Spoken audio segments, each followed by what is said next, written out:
कपूर के बगिया में लोरस सीता फूल है। जनकपुर के बगिया में लोरस सीता फूल है। घोड़ावा चढ़ल अइले कवन दुल्हवा है। घोड़ावा चढ़ल अइले कवन दुल्हवा है। घोड़ा बिलमवले बाबू रुकले बगियावा है। घोड़ा बिलमवले बाबू रुकी गईले बगियावा है। मलिनी से वरज लगावेले मलिनी से वरज लगावेले।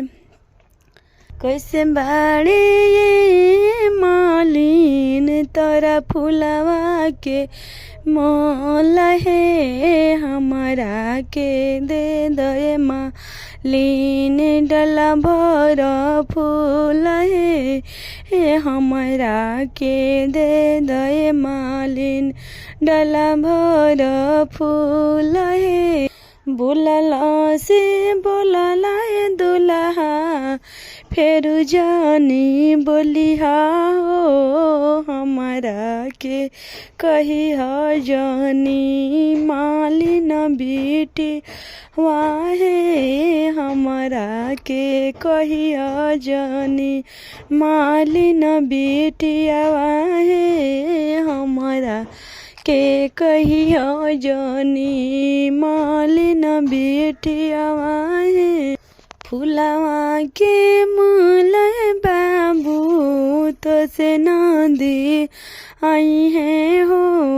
हम जे हाई बाबू हम नाही हाई बाबू मालिन बेटिया हो।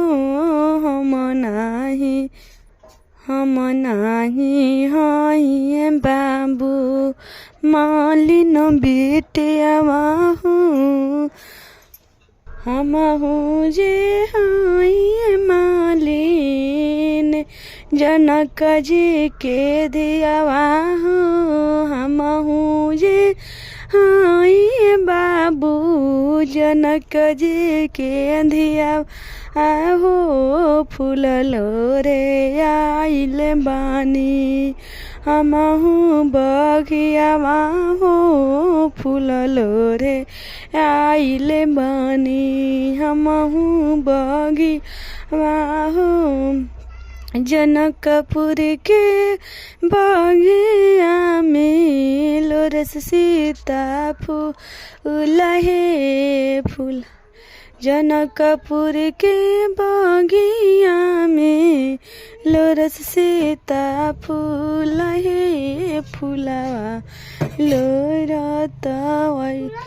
रत में वैले घोड़ा चढ़ दुल्हवा है। फूलवा रत में वैले घोड़ा चढ़ दुल्हवा है।